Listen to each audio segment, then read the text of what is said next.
Hello বন্ধুরা, স্বাগতম আপনাকে আরএস মুভি স্টোরিতে।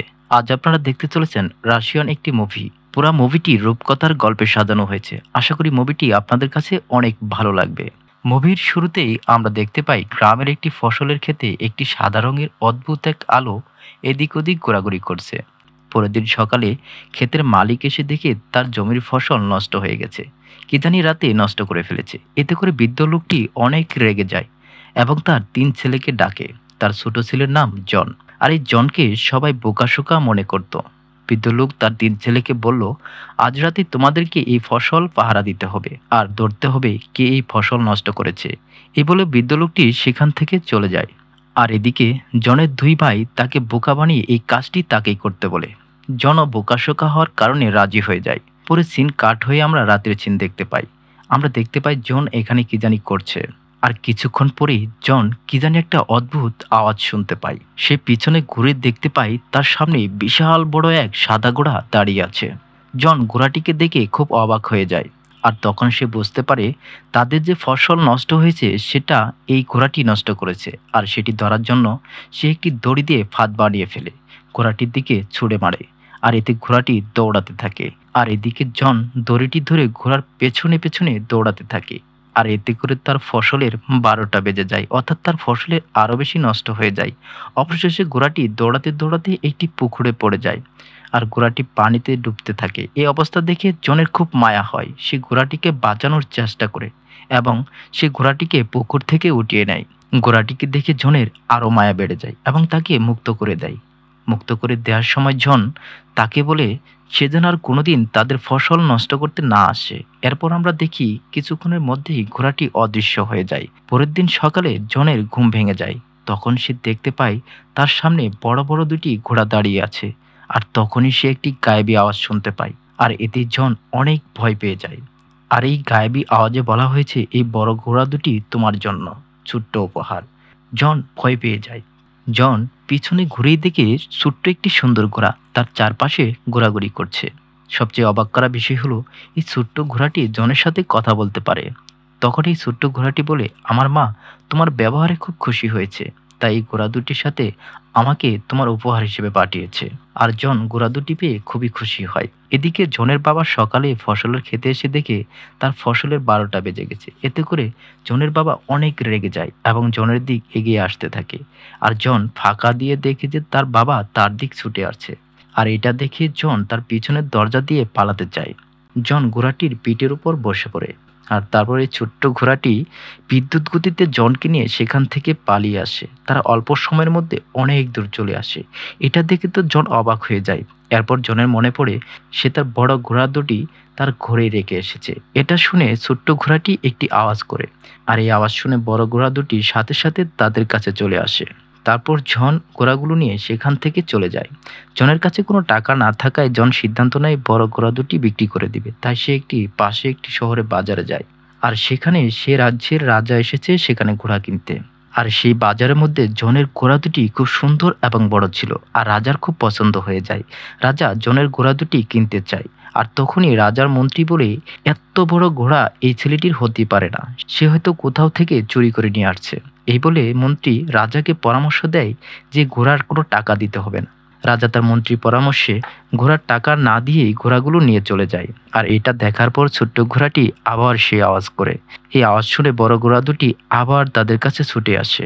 এতে করে রাজার গাড়িটি ছিটকে গিয়ে পাশের এক ময়দার বস্তাতে পড়ে যায়, যার ফলে রাজার চেহারা পুরাটাই সাদা হয়ে যায়। আর তা দেখে জন অনেকে হাসতে থাকে। আর রাজা প্রজাদের সামনে জনকে তেমন কিছু বলে না, কারণ এতে জনের কোনো দোষ ছিল না।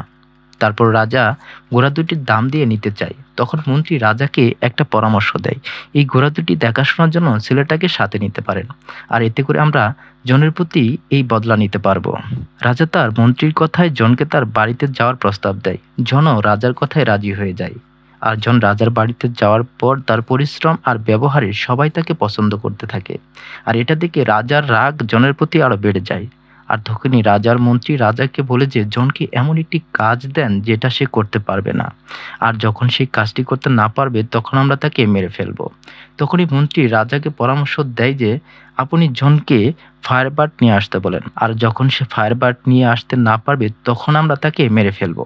মন্ত্রীর কথাই রাজা জনকে ফায়ার বার্ড নিয়ে আসার জন্য বলে, আর জন রাজার কথায় রাজি হয়ে যায়।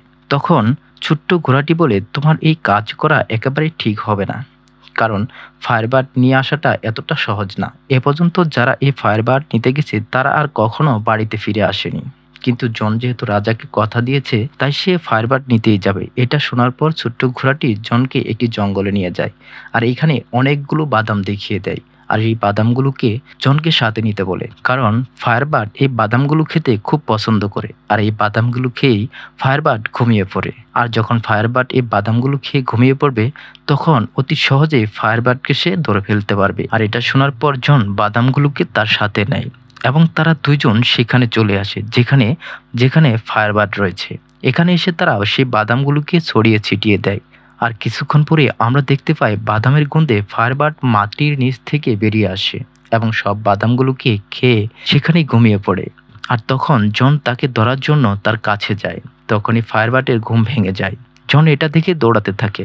ফায়ারবার্ড জনের পিছু নেয়, যার ফলে পুরো জঙ্গলে আগুন লেগে যায়। ফায়ারবার্ড জনের কাছাকাছি আসার আগে জনের কাছে আরেকটি বাদাম ছিল, আর সেটি সে মাটিতে ফেলে দেয়। আর এই বাদাম খেয়ে ফায়ারবার্ড সেখানেই ঘুমিয়ে পড়ে। আর সুযোগ পেয়েই ফায়ারবার্ডকে লোহার শিকল দিয়ে জন বেঁধে ফেলে। আর যখন ফায়ারবার্ডের ঘুম ভেঙে যায় তখন সে খুব কান্না করতে থাকে। এটা থেকে জনের খুব মায়া হয়, তাই সে ফায়ারবার্ডকে মুক্ত করে দেয়। আর ফায়ারবার্ড খুশি হয়ে সেখান থেকে চলে যাওয়ার আগে জনকে একটি পালক দিয়ে যায়, যেটা কিনা আগুনে জ্বলজ্বল করছিল। আর তখন ছোট্ট ঘোড়াটি বলে, আজা তোমাকে আর ক্ষমা করবে না। তখন জন বলে, আমি বলবো ফায়ারবার্ডের সাথে দেখা হয়েছিল, এর প্রমাণ এই যে। জন আজার কাছে ফিরে আসে, আর এখানে দেখতে পায় রাজা তার পরিকল্পনা মতো সবকিছু রেডি করে রেখে দিয়েছে জনকে মারার জন্য। জন সেখানে সব ঘটনা খুলে বলে, কিন্তু রাজা তার কোনো কথাই বিশ্বাস করে না। তারপর জন আজাকে সেই ফায়ারবার্ডের পালক দেখায়, কিন্তু তখন সেই পালকটি আর আগুনে জ্বলজ্বল করছে না। আর তখন রাজা জনকে প্রতারক বলে তাকে মৃত্যুদণ্ড দেয় এ কার্যকর করতে বলে। আর তখনই জনকে তার শাস্তির জন্য নিয়ে যাওয়া হয়।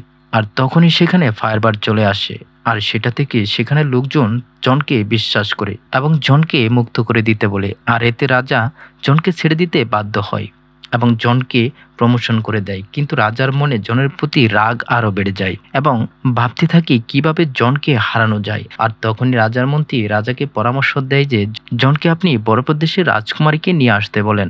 জন সেটা করতে পারবে না, আর যদিও রাজকুমারীকে নিয়ে আসে তাহলে আপনি বিয়ে করে ফেলবেন, আর যদি না নিয়ে আসতে পারে তাহলে আমরা তাকে মেরে ফেলবো। মন্ত্রীর এই পরামর্শ রাজা খুবই পছন্দ করে এবং জনকে ডেকে রাজা বরফের দেশের রাজকুমারীকে নিয়ে আসতে বলেন। আর জন রাজার কথায় রাজি হয়ে যায়। জন তার ছোট্ট ঘোড়াটি নিয়ে বরফের রাজ্যে চলে আসে। এখানে এসে জন চারিদিকে বরফ আর বরফ দেখতে পায় এবং একটি বরফের দরজা দেখতে পায়, কিন্তু বুঝতে পারতেছে না এই দরজাটি কিভাবে খুলবে। আর তখনই ফায়ারবার্ডের একটি পালক এসে একটি বরফের ওপর বসে, এতে সব বরফ গলে পানি হয়ে যায়।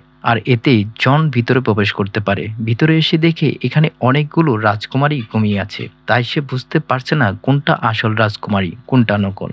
আর এখানে একটি ফায়ারবার্ডের পালক একটি রাজকুমারীর উপর বসে, এতে রাজকুমারী ঘুম ভেঙে যায়। তখন জন বুঝতে পারে যে এটাই আসল রাজকুমারী। আর তখনই জন রাজকুমারীকে বলে যে আমাদের দেশের রাজা আপনাকে নিয়ে যেতে বলেছে এবং আমাদের দেশের রাজা আপনাকে বিয়ে করতে চায়। আর তখনই রাজকুমারী বলে যে রাজা যদি এতই বাহাদুরি হতো তাহলে সে নিজেই আমাকে নিতে আসতো। আর এই বলেই রাজকুমারী পাহাড়ের ওপর থেকে নিচে লাফ দেয়। আর সাথে সাথেই জন নিজের কথা না চিন্তা করে রাজকুমারীকে বাঁচানোর জন্য সেও নিচে লাফ দেয়। জন যখন নিচে লাফ দেয় সেটি ঘোড়াটি দেখে ফেলে, আর সাথে সাথে উড়ে গিয়ে তাদের দুজনকে বাঁচিয়ে নেয়। এরপর দেখি আমরা তারা দুজন একসাথে রাত কাটায় এবং ঘোড়াটি লক্ষ্য করে যে জন মনে মনে রাজকুমারীকে ভালোবাসতে শুরু করছে। ঘোড়াটি জনকে ডেকে নিয়ে বলে যে দেখো, তুমি যেটা করছো এটা যদি রাজা জানতে পারে তাহলে তোমার সমস্যা আরো বাড়বে। আর সে সময় রাজকুমারী তাদের কথা শুনতে পারে। রাজকুমারীও মনে মনে জনকে পছন্দ করে ফেলে। পরের দিন সকালে জন রাজকুমারীকে নিয়ে রাজপ্রাসাদে চলে আসে, আর এটা দেখে সেখানে থাকা লোকজনরা জনকে নিয়ে অনেক আনন্দ করতে থাকে। কিন্তু এদিকে রাজা যখন জনকে জীবিত দেখতে পায় তখন রাজার রাগ আরো বেড়ে যায়। এবারও জনের কাছে সে হেরে গেল। এবারও সে জনকে মারতে পারল না। তারপর আমরা দেখতে পারি যে রাজা রাজকুমারীকে বলছে যে আমি তোমাকে বিয়ে করতে চাই। তখন রাজকুমারী রাজাকে বলে, আমি ততক্ষণ পর্যন্ত তোমাকে বিয়ে করতে পারবো না যতক্ষণ পর্যন্ত না তুমি আমার দাদিমার আংটিটি ফিরিয়ে দিতে না পারবে।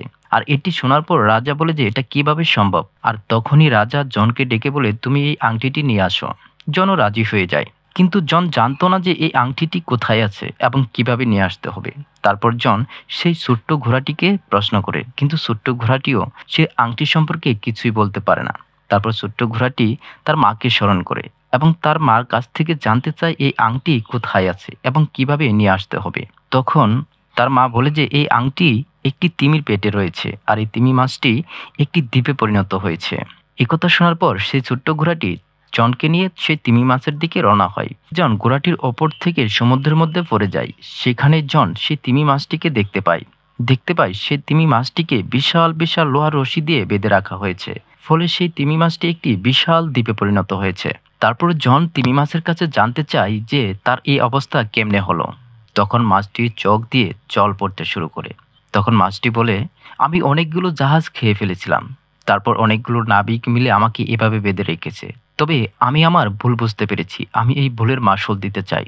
তখন জনের মাথায় একটি বুদ্ধি আসে। সে তার ঘোড়াটিকে নিয়ে তিমি মাছের নাকের ভিতর দিয়ে চলে যায়।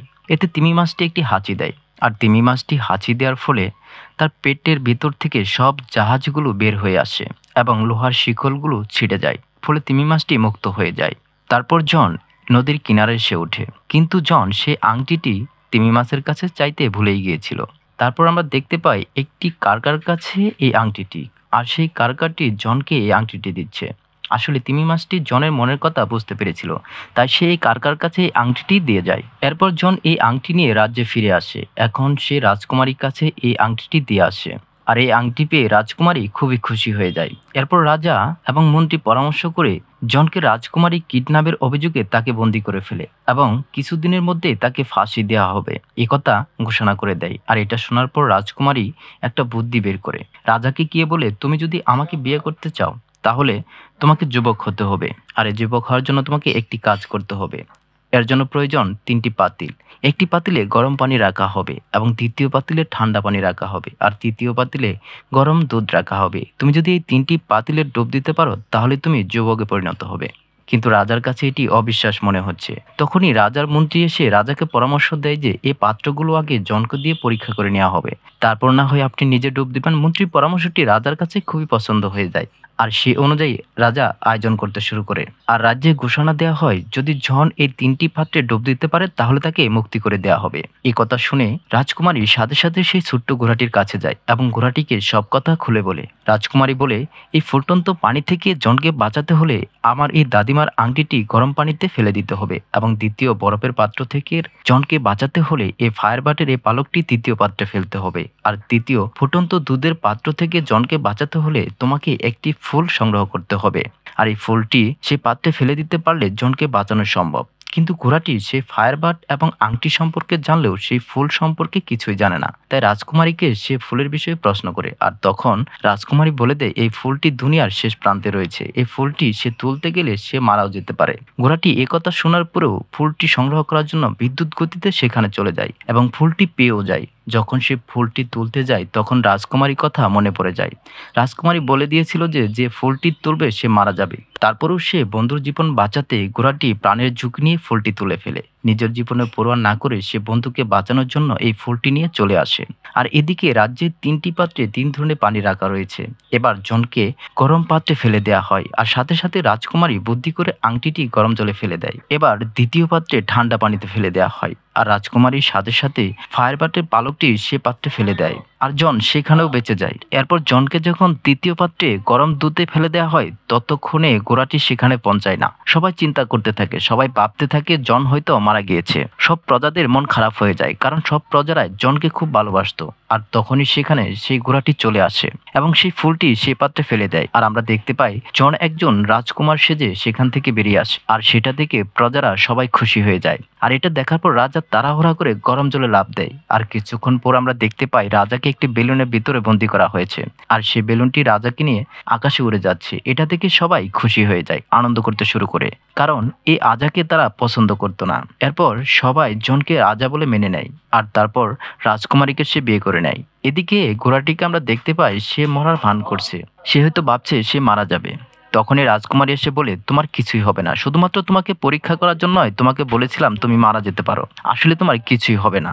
তারপর আমরা দেখতে পারি তারা তিনজনই খুব হাসি খুশি ভাবে রাজপ্রাসাদের দিকে যাচ্ছে। আর এই সিনের মাধ্যমেই এই মুভিটি শেষ হয়ে যায়। তো বন্ধুরা, আপনার কাছে এই মুভিটি কেমন লেগেছে কমেন্ট বক্সে জানিয়ে যাবেন। আর এরকম মুভি পেতে আমাদের চ্যানেলটি সাবস্ক্রাইব করে আমাদের সাথেই থাকবেন।